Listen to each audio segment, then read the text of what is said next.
সবাইকে স্বাগত জানাচ্ছি। আমি মোহাম্মদ জাহিদুল ইসলাম। আপনারা দেখছেন কোড রিডার ইউটিউব চ্যানেল। আজকে আমরা দেখব হোস্টিং কি এবং হোস্টিং কিভাবে কাজ করে এবং একটা হোস্টিং এর মধ্যে কি কি থাকে। এই জিনিসটা মোটামুটি আজকে আমরা বেসিক একটা আইডিয়া নিব। তো সেই আইডিয়া নেওয়ার জন্য আজকে আমরা ভিডিওটা দেখব, আশা করি সবাই মিলে। তো হোস্টিং হোস্টিং আসলে কি?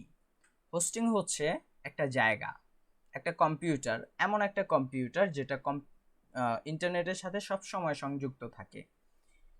আমরা যে কম্পিউটারটা ব্যবহার করি, আমাদের লোকাল পিসি হিসাবে যেটা ব্যবহার করি, সেটা আমরা কিছুক্ষণ ব্যবহার করি, তারপর অফ করে দেই, রেখে দেই। কিন্তু যেটা হোস্টিং হয়, যেটা ওয়েব সার্ভার হয়, সেগুলো চলতে থাকে 24/7, মানে 24 ঘন্টাই সে চলতে থাকে। সে একটা এমন অবস্থায় থাকে যেখানে ওয়েদারটা ঠান্ডা থাকে, সব সময় এসির মধ্যে থাকে। তো এরকম জায়গার মধ্যে একটা হোস্টিং থাকে। তো মোটামুটি এতটুকুই একটা সুপার কম্পিউটার, যেটার মধ্যে অনেক স্পেস থাকে, সেই রকম একটা এইকেই কম্পিউটারকে আমরা হোস্টিং হিসেবে বলছি। আচ্ছা, তারপর এই হোস্টিংয়ে থাকে ডিস্ক। ডিস্ক মানে হচ্ছে আমাদের কম্পিউটারে যেমন মেমোরি থাকে, সেই রকমই একটা মেমোরি। উদাহরণ হিসেবে আমি আমার নিজের হোস্টিংয়ের ইনফরমেশন কিছুটা এখানে শেয়ার করছি। তো এটা হচ্ছে আমার একটা হোস্টিং। তো এখানে আমি আমার যে ডিস্ক, সেটার সাইজ হচ্ছে 5 GB। তো আমার এই ডিস্ক 5 GB ডিস্ক এখানে আছে, এর মধ্যে আমি কিছুটা ব্যবহার করেছি। তো এটা আমরা আমাদের যে মেমোরি বা আমাদের কম্পিউটারে যেই হার্ড ড্রাইভ, সেটার সাথে তুলনা করতে পারি, সেই রকমই কিছুটা, এর মধ্যে কোনো পার্থক্য নেই। তো তারপরে আমরা এই ডিস্কটাকে ব্যবহার করতে পারি, আমাদের যেই রকম ফাইল থাকে সেই ফাইলগুলোকে আমরা ওপেন করতে পারি। যেমন আমি যদি এখানে এটাকে ক্লোজ করে আমি একটু ওপেন করে বোঝানোর চেষ্টা করি বিষয়টা। আমি প্রথমে যাই ডেস্কটপে। ডেস্কটপে যাওয়ার পর এইখানে আমি এই ইমেজটাকে ওপেন যদি করি ব্রাউজারে, তখন দেখি কি হয়। একটু অপেক্ষা করুন, আমরা একটু ব্রাউজারে এটাকে ওপেন করার চেষ্টা করি।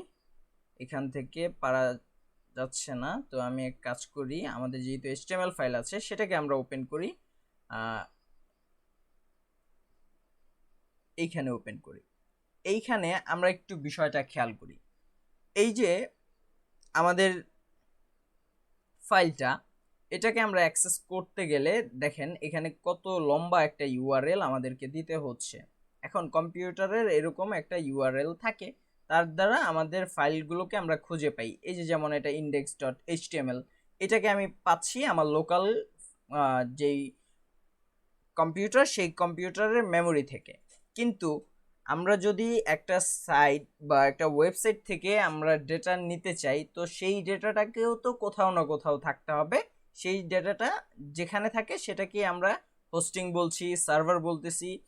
তো এরকম অনেক নামেই আমরা ডাকি সেটাকে। আবার আমরা যখন বড় বড় টেক জায়ান্টদের যে হোস্টিং বলি বা সার্ভার বলি, ওইটাকে আমরা আবার বলতেছি ডেটা সেন্টার। তো এক এক নামে আমরা ডাকতেছি, কিন্তু বিষয়টা কিছুটা একই রকম। তো এই গেল আমাদের ডিস্ক। তারপরে থাকে আমরা ব্যান্ডউইথ, তারপরে থাকে সি প্যানেল কাকে বলে, আর হচ্ছে কাস্টম ইমেল, কাস্টম জিনিসগুলো কি আমি আসলে একে একে বুঝাই। তো সেজন্য আমি যদি এখানে আসি, এই জিনিসটা যদি আমরা একটু দেখি, একটা ইউজার ইন্টারফেস, মানে আমরা বুঝতে পারি সুন্দরভাবে, সেজন্য এই যে ব্যবহার করতেছি এই জিনিসটা, এটাকে আমরা সি প্যানেল হিসেবে বলছি। এটাই একটা সি প্যানেল, যেটার মধ্যে একটা ইউআই, ইউজার ইন্টারফেস, যেখানে ইউজার দেখে কাজগুলো করতে পারে। এখানে যদি আমরা ফাইল ম্যানেজারে যাই, তখন আমরা এখানে দেখতে পাবো এই যে আমাদের ফাইলের পাবলিক HTML, এটার মধ্যে যদি আমরা যাই, তখন আমরা এখানে দেখতে পাবো যে আমাদের কিছু ফাইল এখানে আছে। যেমন index.php, এই ফাইলটা যখন আমি এখানে আমার নিজের ওয়েবসাইটটাকে আমরা ওপেন করতে যাই, তখন সর্বপ্রথম যেটা লোড হচ্ছে সেটা হচ্ছে এই যে ফাইলটা, এই index.php ফাইলটা ওপেন হচ্ছে আমার এইগুলো দেখানোর জন্য। তো ঠিক এটাকে আবার যদি আমরা একটু ভালোভাবে দেখি, যে আমাদের কম্পিউটারের সাথেও কিন্তু মিল রয়েছে এটার।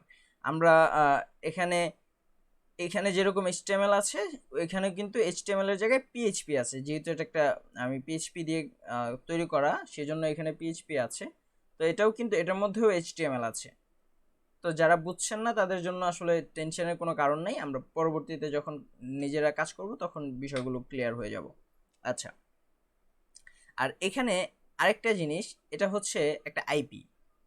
আমরা যদি গত পর্বের সেই ভিডিওটার কথা মনে করি, আমরা ট্রেস করেছিলাম যে আমাদের আইপিটা কি, আমাদের যেই ডোমেইনটা আছে সেই ডোমেইনের যে সার্ভারের আইপি কি, সেই আইপি খোঁজার জন্য যখন আমরা গিয়েছিলাম আমরা কিন্তু এই আইপিটাই পেয়েছিলাম, যদি খেয়াল থাকে। আর যারা দেখেননি তারা ওই ভিডিওটা দেখে নেবেন, তাহলে বুঝতে পারবেন যে আমরা কিভাবে ডোমেইন দিয়ে আমরা সার্ভারের আইপি পর্যন্ত ট্রেস করতে পারি। এবং শুধু তাই নয়, সেই আইপি পর্যন্ত যেতে আমাদেরকে কতটা ধাপ অতিক্রম করতে হয় সেই জিনিসটাও আমরা ক্লিয়ার হয়ে যেতে পারবো ইনশাল্লাহ। আচ্ছা, তো এই গেল যে আমাদের ফাইলটা কিভাবে কাজ করে। এখন আরেকটা বিষয়, সেটা হচ্ছে ব্যান্ডউইথ। একটা হোস্টিং বা একটা সিপ্যানেল যখন আমরা নেই তখন সেখানে আমাদেরকে ব্যান্ডউইথের একটা লিমিট দেয়া থাকে। তো আসলে ব্যান্ডউইথটা কি, আমরা যদি এখানে নেটওয়ার্কে আসি আর আমি এটাকে রিলোড করি, তখন এখানে যদি দেখি আমরা আমাদের একটা রিসোর্স ডাউনলোড এখানে হয়েছে, সেটা হচ্ছে রিসোর্স 906 KB রিসোর্সেস। এখন আমি যতবার এটাকে লোড করব, রিলোড করব, তখন এখানে এই 906 KBর মতো প্রায় 1 MBর মতো সে ব্যান্ডউইথ খরচ করবে। এখন এই ব্যান্ডউইথটা মানে আমাদের সাইট যত বড় হবে তত বেশি প্রয়োজন হবে। তো এটার একটা লিমিট থাকে। ব্যান্ডউইথ হচ্ছে এই যে আমরা যখন রিলোড করি, রিলোড করার সময় আমাদের ব্রাউজার যে পরিমাণ ডেটা ডাউনলোড করে আমার হোস্টিং থেকে, সেই পরিমাণ ডেটা আসলে ওই ডেটাটাকেই আমরা ব্যান্ডউইথ বলি। আমরা আর টেকনিক্যাল ডিটেলে না গেলাম। তারপরে থাকে কাস্টম ইমেইল। যেমন আমি যদি এইখানে যাই, এই মেইল অ্যাকাউন্টের মধ্যে যদি আমরা যাই, আমার একটা মেইল আছে, সেটা হচ্ছে সঠিক খেয়াল করতে পারছি না। আচ্ছা, একটু দেখি।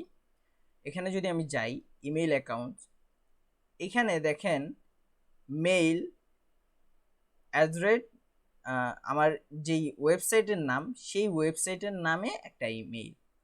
এই মেইলটাতে কিন্তু আমরা চাইলে মেইল পাঠাতে পারবো।